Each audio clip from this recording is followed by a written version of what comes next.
नारुसेजुन एक युवा, खुशमिजाज और बहुत बातूनी लड़की है जिसकी कल्पना बहुत जीवंत है। उसे राजकुमारों और ऐसे फैंटेसी स्थानों के बारे में सपने देखना पसंद है जहां उसके जैसी लड़कियां और राजकुमारी होती हैं और अपने राजकुमार का इंतजार करती हैं। आकर्षक एक विशेष स्थान है जहां वह युवा लड़की स्कूल के बाद नियमित रूप से जाती है। उसके घर से ठीक परे पहाड़ी पर बना एक किला। लड़की यह नहीं जानती कि यह वास्तव में एक लव होटल है। एक दिन जब जून खुशी खुशी लव होटल के गेट्स की ओर बढ़ती है, वह देखती है कि उसके पिता अपनी गाड़ी में एक और महिला के साथ बाहर आ रहे हैं। मासूम होने के कारण जून बस घर जाती है और अपनी माँ को यह घटना बताती है। वह कहानी को इस तरह सुनाती है जैसे उसके पिता एक राजकुमार हो और उनके साथ एक और राजकुमारी हो, बिना जाने पूरी बात का मतलब क्या था। स्वाभाविक रूप से उसकी माँ दुखी है। वह तबाह हो जाती है और अपने पति को तलाक दे देती है। ट्रक आते हैं जूनी के पिता के बाहर जाने में मदद करने के लिए। जूनी को नहीं पता कि क्या हो रहा है। उसके पिता ने कोई गलत काम नहीं किया। क्या वह उसकी माँ उससे नाराज क्यों थी? वह अपने पिता के पास जाती है और उनसे रुकने की विनती करती है। वादा करती है कि अगर उनका कोई झगड़ा हुआ है तो वह माँ से बात करेगी। लेकिन उसके पिता ठंडे स्वर में उसे कहते हैं कि यह सब उसकी गलती थी। उसने उनकी शिकायत कर दी थी और उसका जीवन और अपना भी बर्बाद कर दिया था। छोटी लड़की नहीं जानती कि क्या करे और वापस पहाड़ी पर भाग जाती है और बीच में ही बैठकर शुरू करती है रोती हुई। अचानक कहीं से एक जादुई अंडा प्रकट होता है जो गाना गा रहा होता है। वह उसे बताता है कि उसकी सभी परेशानियां उसकी बातों की वजह से हैं, वो बातें जिन्होंने उससे इतना कुछ छीन लिया। फिर वह उस पर एक श्राप डालता है और उसकी बातों के बदले उसके दुखों को दूर कर लेता है। और उसकी आवाज। अब कई साल बीत चुके हैं और जुन पूरी तरह से उस खुशमिजाज बातूनी लड़की से अलग है जो वह कभी थी। उसका शायद ही कोई दोस्त है और उसकी माँ के साथ भी उसका संबंध खराब हो गया है। वह न तो कक्षा में और न ही घर पर बोलती है और हमेशा उसके चेहरे पर एक उदासी छाई रहती है। एक दिन स्कूल में उनके संगीत शिक्षक ने फैसला किया कि एक नया आउटरीच क्लब समिति बनानी होगी ताकि आने वाले समय में आउटरीच क्लब के लिए एक कार्यक्रम आयोजित किया जा सके। ये कार्यक्रम स्कूल के छात्रों द्वारा समाज के बुजुर्ग लोगों को दिखाया जाता है। शिक्षक मशहूर रूप से अपनी कक्षा के 4 सबसे अलग थलग छात्रों को चुनते हैं। उम्मीद करते हैं कि वे कक्षा की गतिविधियों में भाग ले सकेंगे और शायद अधिक सहज हो सकेंगे।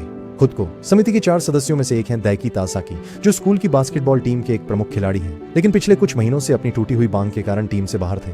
तासाकी एक गर्म मिजाज के व्यक्ति हैं और उन्होंने राष्ट्रीय खेल से ठीक पहले अपनी बांह तोड़ ली थी। उसकी पूरी टीम उसे हुए नुकसान के लिए दोष देती है।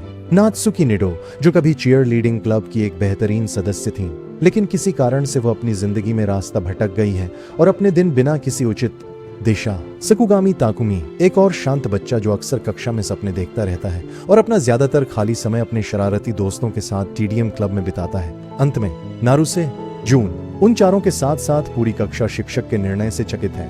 वे सूची में जून का नाम देखकर दूसरों की तुलना में अधिक आश्चर्यचकित हैं। उसने कभी कक्षा में न तो बोला था और न ही भाग लिया था, इसलिए उसका नाम समिति के सदस्यों में होना एक हैरानी की बात थी। लेकिन सबको और हैरान करते हुए पहली बार जून बोलती है, या बल्कि बोलने की कोशिश करती है, निर्णय के खिलाफ विरोध करने के लिए। लेकिन किसी कारणवश वह एक भी शब्द नहीं बोल पाती और बाहर भाग जाती है, कमरे से बाहर चली जाती है। उस दिन बाद में ताकुमी फैसला करता है कि वह शिक्षक के कार्यालय में जाएगा ताकि अपना नाम सूची से हटवा दे। लेकिन जब वह वहां पहुंचता है तो शिक्षक कहीं नहीं मिलता।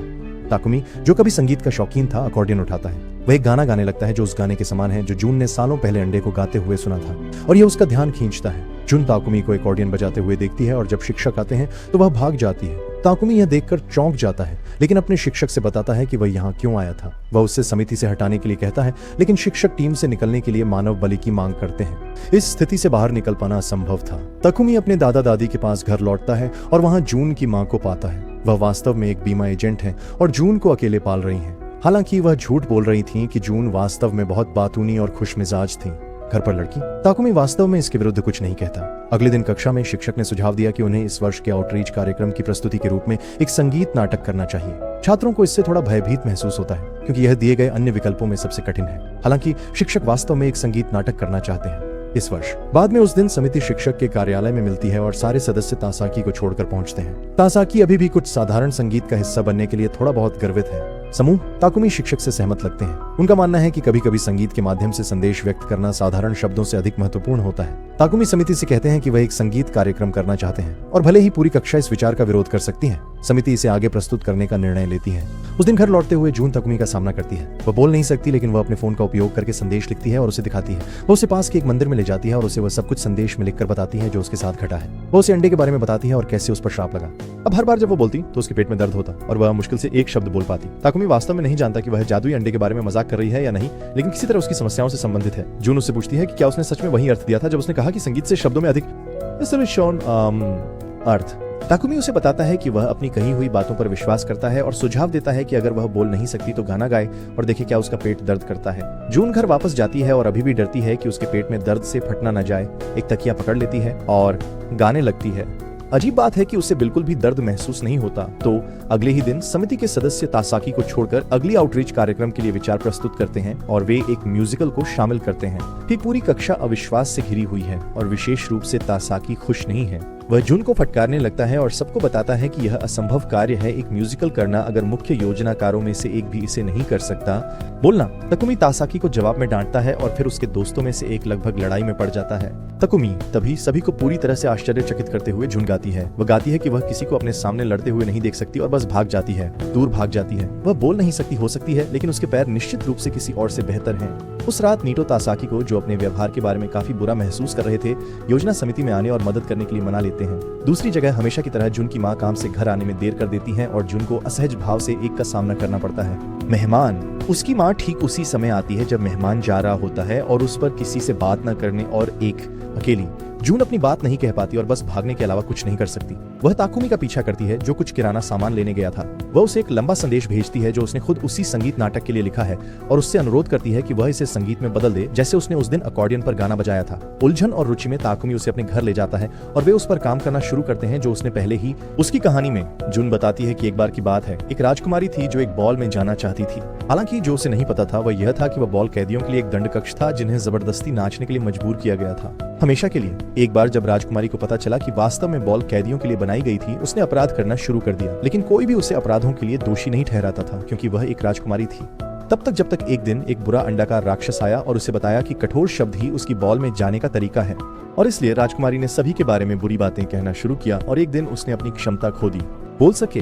कहानी अभी खत्म नहीं हुई है, लेकिन तकुमी जो कुछ उसके पास है उससे एक छोटा गाना बना लेता है। उसे जुन पर विश्वास है और वह उसकी मदद करना चाहता है। इसलिए अगले दिन समिति फिर से मिलती है और इस बार तासाकी भी आता है। उनकी बातचीत के दौरान तासाकी का सामना बास्केटबॉल टीम के जूनियर्स से होता है जो सोचते हैं कि वह एक तरह का धमकाने वाला है, किसी ऐसे व्यक्ति के लिए जिसने काफी समय से नहीं खेला। जून उनके कठोर शब्दों से बहुत परेशान हो जाती है और एक पल के लिए अपने पेट दर्द को भूलकर उन पर चिल्लाती है कि कभी भी दूसरों के लिए ऐसे कठोर शब्दों का उपयोग न करें, क्योंकि आप कभी नहीं जान सकते कि वे शब्द कब वापस आ सकते हैं। सच। अगले दिन समूह जूल के स्क्रिप्ट के साथ आगे बढ़ने का निर्णय करता है और इसे पूरी कक्षा में घोषित करता है। अब पहले तो कक्षा इतनी आश्वस्त नहीं होती, लेकिन धीरे धीरे वे सब इसे मान लेते हैं जब शिक्षक उन्हें बताते हैं कि वे सब सहायता कर सकते हैं और परियोजना के लिए थोड़ा सा फंडिंग भी मिलेगा। अगले कुछ दिनों में कार्यक्रम की तैयारियां शुरू होती हैं, जिसमें जुल को राजकुमारी का किरदार दिया जाता है और ताकुमी को भूमिका मिलती है। राजकुमार नितो कथाकार होंगे जबकि तसाकी अंडे की भूमिका निभाएंगे। बाकी के पात्र अन्य छात्र होंगे। डीटीएम क्लब गीतों में मदद करेगा और शिक्षक भी मदद करेंगे। तसाकी को एहसास होने लगता है कि वह अतीत में कुछ ज्यादा ही घमंडी था और वह बेसबॉल के साथ भी सुलह कर लेता है। टीम। एक दिन जब वे सभी ताकुमी के घर प्रैक्टिस के लिए इकट्ठे होते हैं, जून को पता चलता है कि ताकुमी के माता पिता भी तलाकशुदा हैं। उसकी माँ उन्हें छोड़ चुकी थी और तब से उसके पिता ने उस पर कम ध्यान दिया, जिसके कारण वह अपने दादा दादी के साथ रहता था। वह जून को बताता है कि उनके अलग होने का उसकी गलती नहीं थी, भले ही वह कुछ दोष महसूस करता है, और जून के लिए भी ऐसा ही है। उसके पिता का उसकी माँ को धोखा देना उसकी गलती नहीं था। गलती नहीं है। जून को आशा होने लगती है और उसने तकुमी पर थोड़ा सा क्रश भी शुरू कर दिया है। वह तय करती है कि उसके नाटक का अंत खुशहाल होना चाहिए, बजाय उस दुखद अंत के जो उसने लिखा था। इससे पहले तैयारी के अंतिम दिन जब पूरी कक्षा शो के लिए स्टेज को साफ करने के लिए एकत्र होती है, ताकुमी और नितो को उस कचरे को फेंकने के लिए भेजा जाता है जो कि इकट्ठा किया। वे दोनों एक साथ अकेले होने में बहुत हिचकिचा रहे हैं क्योंकि वे जूनियर में डेटिंग कर रहे थे। उनका रिश्ता इस वजह से खत्म हो गया था कि ताकुमी अपने माता पिता के तलाक के दबाव को सहन नहीं कर पा रहा था। हालांकि उनमें से कोई भी एक दूसरे को भूल नहीं पाया था। बाहर जाने के रास्ते में नीतो ताकुमी से जून में उसकी बढ़ती रुचि के बारे में सवाल करती है, लेकिन ताकुमी उसे बताता है कि वह उसके लिए कोई भावनाएं नहीं रखता है। वह सिर्फ उसकी मदद करना चाहता था क्योंकि इससे उसे आशा मिली कि वह भी जीवन में बेहतर कर सकता है। जून ये दूर से सुन लेती है और है टुकड़े टुकड़े। उसने पहले ही ताकुमी को अपने प्रिंस चार्मिंग के रूप में कल्पना करना शुरू कर दिया था और यह जानकर कि वह उसे पसंद नहीं करता, उसका दिल टूट जाता है। दिल से वह वहां से रोते हुए भागती है और एक बार फिर जादुई अंडे से मिलती है। अंडा बहुत निराश लगता है कि उसने बात की थी राजा, हालांकि उसने उसकी आवाज छीन ली थी। वह तर्क करती है कि उसने एक शब्द भी नहीं कहा, लेकिन अंडा उसे याद दिलाता है कि वह अब भी अपने दिल से बोलती है और इस बार वह उसे भी ले लेता है। अगले दिन सभी कार्यक्रम के लिए तैयार हो रहे हैं, लेकिन जून कहीं नहीं दिख रही। छात्र हर जगह उसे खोजते हैं, लेकिन वह बस खो गई है। वे सभी बहुत नाराज हैं क्योंकि जून मुख्य पात्र का किरदार निभाने वाली थी, लेकिन उसने आखिरी मिनट में उन्हें छोड़ दिया। इसलिए तकुमी जून की तलाश में जाता है, ये वादा करते हुए कि वह वापस आएगा। समय। तब तक नितो को राजकुमारी का किरदार दिया जाता है। भीड़ हॉल में इकट्ठा होने लगती है और यहाँ तक कि जून की माँ भी आती है और ताकुमी के दादा दादी के बगल में बैठ जाती है। ताकुमी दूसरी ओर पूरे स्कूल और मंदिर की तलाश करता है और महसूस करता है कि जून उसी सुनसान लव होटल में होनी चाहिए, महल। उसकी आशंकाएं सही साबित होती हैं और वो लड़की को निराशा में लेटे हुए पाता है। ऐसा लगता है कि उसने सारी उम्मीद खो दी है। वो बात नहीं करना चाहती या उनसे मिलना नहीं चाहती। कोई ताकुमी उससे वापस आने की विनती करता है और बताता है कि हर कोई उस पर निर्भर है, लेकिन जून को लगता है कि उसके शब्द केवल दुख ही ला सकते हैं, इसलिए वह नहीं जाएगी, न ही वह बोल सके। ताकुमी उससे कहता है कि उसके शब्द दुख ला सकते हैं, लेकिन वह उन्हें सहने के लिए तैयार है ताकि वह उससे बात कर सके, भले ही वह किसी और से बात करना न चाहे। वह उस पर कठोर शब्दों का प्रयोग कर सकती है, अपने दिल की बात कह सकती है और यह विश्वास कर सकती है कि उसे चोट नहीं पहुंचेगी। जून ठीक ऐसा ही करती है और उसे डांटती है, लेकिन धीरे धीरे उसका दिल हल्का महसूस करता है और वह पहले से ज्यादा शांत और स्वतंत्र महसूस करती है स्वयं। दूसरी तरफ नाटक शुरू होता है और नीतू राजकुमारी का किरदार काफी अच्छे से निभाती है। नाटक की कहानी से जून की मां को एहसास होता है कि उनकी बेटी ने लंबे समय से खुद से नफरत की थी, उनकी शादी को बर्बाद करने के लिए, जब ये उसकी गलती नहीं थी। जून की मां अपराध बोध के कारण नाटक को देख नहीं सकती, लेकिन ताकुमी की दादी उनसे रहने और अपने बच्चों ने जो बनाया उसका सम्मान करने के लिए कहती हैं। ताकुमी जून से कहता है कि उसके शब्द भले ही कठोर हों, उसे खुश करते हैं और उसे हमेशा दिल से बोलना चाहिए। पूरा श्राप और अंडों की बात उसने खुद सोची थी और उसकी आवाज बहुत खूबसूरत थी, जिसे उसे हमेशा इस्तेमाल करना चाहिए। जून माफी मांगती है और शो में वापस जाने के लिए सहमत हो जाती है। वह ताकुमी के लिए अपने प्यार का इजहार भी करती है, लेकिन वह सिर्फ उसका धन्यवाद करता है और बताता है कि वह किसी और से प्यार करता है। अन्यथा ये जोड़ी शो में वापस आती है और भीड़ के सामने शानदार प्रदर्शन करती है और भले ही नीतू राजकुमारी थी, जून उसके दिल की भूमिका निभाती है और उसके गाने गाती है, हर कोई।